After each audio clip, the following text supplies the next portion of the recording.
So guys 8 से 10 साल के बच्चे का कुर्ता बनाने के लिए हमें 2 मीटर फैब्रिक की ज़रूरत होगी। सो मैंने 2 मीटर कॉटन फैब्रिक लिया है और कुर्ते का जो मेजरमेंट है वो कुछ इस तरह से है। अब देखिए बिल्कुल इस तरह से हमने बॉडी से मेजरमेंट ले लेना है और कटिंग के टाइम हम इसमें लूजिंग और मार्जिन ऐड करेंगे। तो सबसे पहले हम अपना फ्रंट वाला पार्ट कट करेंगे। जितनी भी हमें कुर्ते की लेंथ और विड्थ चाहिए उसके हिसाब से हमने फैब्रिक को इस तरह से फ़ोल्ड कर लिया है। कुर्ते की चौड़ाई के लिए मैंने कपड़े को 9 इंच पर फोल्ड किया है। सो यहाँ फोल्ड करने के लिए हम अपने चेस्ट यानी बच्चे का जो चेस्ट है उसको 4 से डिवाइड करेंगे और उसमें 2.5 इंच ऐड कर लेंगे। जितना भी होगा बस उतना ही कपड़ा फोल्ड करना है। तो फोल्ड करने के बाद मैंने इसके ऊपर आयरन कर ली है ताकि सेंटर में एक क्रीज आ जाए। अब यहाँ से हमारे कुर्ते की लेंथ होगी तो जितनी भी रेडी लेंथ चाहिए हम उसमें लगभग 1 इंच प्लस करके मार्क कर लेंगे। कुर्ते की लंबाई मैंने 31 इंच लेकर बिल्कुल सीधा कट कर लिया है। कट करने के बाद जो नीचे से फैब्रिक बचेगा तो वो हमारा बैक पार्ट होगा। अब बैक पार्ट को भी मैंने 9 इंच पर फोल्ड करके क्रीज़ बना ली है। ये देखिए, तो इस पे भी हमने सेंटर से क्रीज़ बना ली है 9 इंच फोल्ड करने के बाद। तो पहले हम अपना बैक वाला पार्ट रखेंगे और उसके बाद हम अपना फ्रंट वाला पार्ट रखेंगे। दोनों की फोल्ड वाली साइड हमने एक तरफ रखी है और अच्छे से मिलाकर रख लेना है। अब देखिए जो हमारा फ्रंट वाला पार्ट है उसकी लंबाई मैंने 31 इंच ली है, लेकिन जो बैक वाला पार्ट रहेगा वो हमारा 1.5 इंच एक्स्ट्रा रहेगा। ये देखिए यहाँ से हमने 1.5 इंच ऊपर की तरफ निकाल दिया है और फ्रंट की जो लेंथ है वो 31 इंच है। सो आपको कुर्ते की जितनी भी लेंथ चाहिए होगी उसी के हिसाब से आपको 1.5 इंच बैक वाला पार्ट बढ़ा लेना है। कुर्ते की चौड़ाई मैंने आपको बता दी है, चेस्ट का 4th पार्ट प्लस 2.5 इंच करके चौड़ाई लेनी है। अब यहाँ से हम शोल्डर का हाफ़ लेंगे। तो जितना भी हमारा शोल्डर है उसका हाफ़ मैंने मार्क किया है, ये 6.5 इंच मार्क किया है। यहाँ से नेक की विड्थ लेंगे तो नेक की विड्थ के लिए हम चेस्ट का 12वां हिस्सा लेंगे। उसके बाद बैक नेक की जो लेंथ है वो हम 1 इंच लेंगे, हल्की सी गोलाई देते हुए इस तरह से नेक ड्रॉ कर लेंगे। और फ्रंट नेक की जो लेंथ है वो मैंने 2.25 इंच ली है, तो फ्रंट नेक की भी शेप ड्रॉ कर देंगे। उसके बाद यहाँ से हम 1 इंच कंधी डाउन करेंगे और इस तरह से मिला देंगे। अब देखिए जो हमारा बैक वाला पार्ट है वो 1.5 इंच एक्स्ट्रा है, तो नीचे जो कंधी का मार्क है इससे ऊपर की तरफ हमने 1.5 इंच मार्क किया और इसको इस तरह से तिरछा करके मिला दिया है। ये देखिए, तो ये हमारे शोल्डर डाउन हो गए हैं।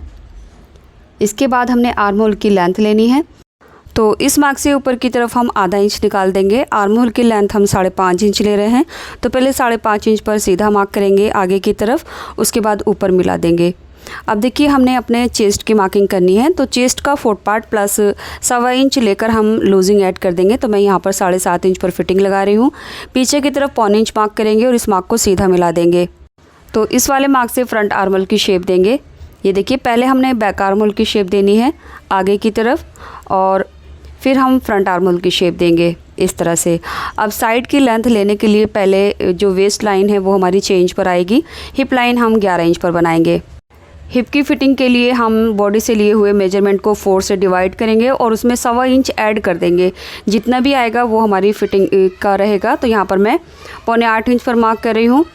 तो ये हमारी फिटिंग की मार्किंग हो चुकी है। अब इसकी शेप देने के लिए मैं इंची टेप का इस्तेमाल ना करके डायरेक्ट लेग शेप पर इस तरह से रखूँगी और मार्क कर दूँगी।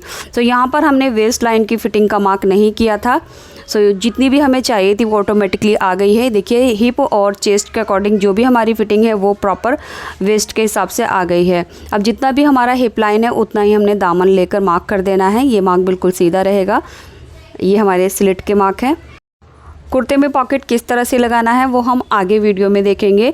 फ़िलहाल जो भी हमने कुर्ते की मार्किंग की है उससे आधा से 1.25 इंच एक्स्ट्रा लेकर हमने इसकी कटिंग कर लेनी है। कटिंग करने के बाद आगे से जो फैब्रिक बचा है ये वाला, इससे हमने स्लीव बनानी है।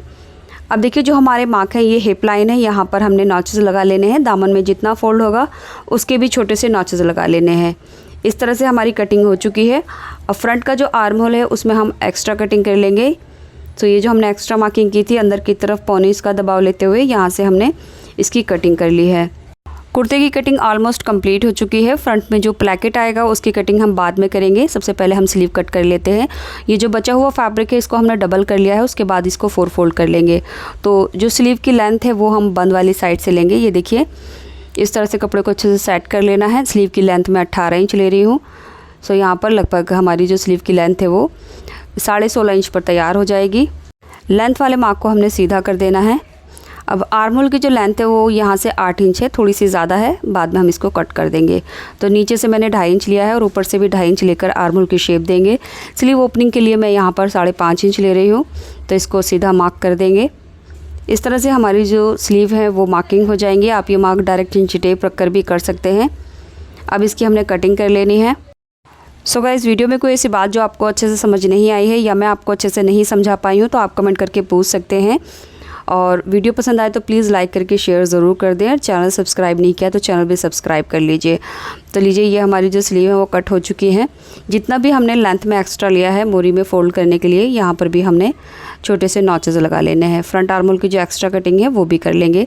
तो यहाँ पर जो 2 लेयर है फ्रंट की, उसमें हमने इस तरह से एक्स्ट्रा कटिंग कर ली है। अब फ्रंट में प्लैकेट बनाने के लिए हमने यहाँ से जो मार्क करना है वो लेंथ में 8 इंच ले रही हूँ। तो 8 इंच पर मार्क करेंगे और यहाँ पर क्रीज़ बना लेंगे। तो नाखून की हेल्प से मैंने अच्छी तरह से एक क्रीज़ बना ली है। अब इसको इस तरह से ओपन करेंगे और जहाँ पर हमारी क्रीज़ बनी है पहले हम उस पर मार्क कर लेंगे। ये देखिए, बिल्कुल सेंटर में मार्क किया है। अब जो हमने मार्क किया है उसके लेफ़्ट साइड में हमने 1/4 इंच फैब्रिक छोड़ते हुए कट करना है। तो यहाँ देख सकते हैं आप, मैं मार्क पर कटिंग नहीं कर रही हूँ, 2 पॉइंट फैब्रिक छोड़ते हुए कट कर रही हूँ। ये देखिए इस तरह से। और जहाँ पर हमारा कट है वहाँ पर हमने कॉर्नर में 2 पॉइंट इस तरह से तिरछा करके कट लगाने हैं दोनों साइड में। तो ये जो कट है वो कुछ इस तरह से रहेंगे। ये देखिए। इसके बाद प्लैकेट बनाने के लिए 1 इंच चौड़ी पेस्टिंग कैनवास लेंगे। इसकी जो चौड़ाई है वो 1 इंच है और लंबाई कट से 1.5 इंच एक्स्ट्रा है। अब बीच में से इसको फोल्ड करेंगे और साइड से आधा इंच का दबाव लेते हुए इसको तिरछा कट कर देंगे। सो इस तरह से हमें ये तिकोनी शेप मिल जाएगी एक सिरे से। ये देखिए ऐसे करके। अब पेस्टिंग को हम फैब्रिक के ऊपर पेस्ट कर लेंगे, यानी आयरन कर लेंगे। तो आयरन करने के लिए देखिए मैंने कपड़े के ऊपर इस तरह से रखकर इसको पेस्ट किया है। यहाँ से आधा इंच छोड़ते हुए, नीचे से भी, साइड से भी आधा इंच छोड़ते हुए, उसके बाद इसको इस तरह से फोल्ड करते हुए आगे की तरफ आधा इंच एक्स्ट्रा लिया है। और इसके बाद मैंने 2 इंच चौड़ी एक और पट्टी ली है। अब मार्किंग वाली जो साइड है वो हमारी रॉन्ग साइड है, तो इसको हम सीधा करके रख लेंगे।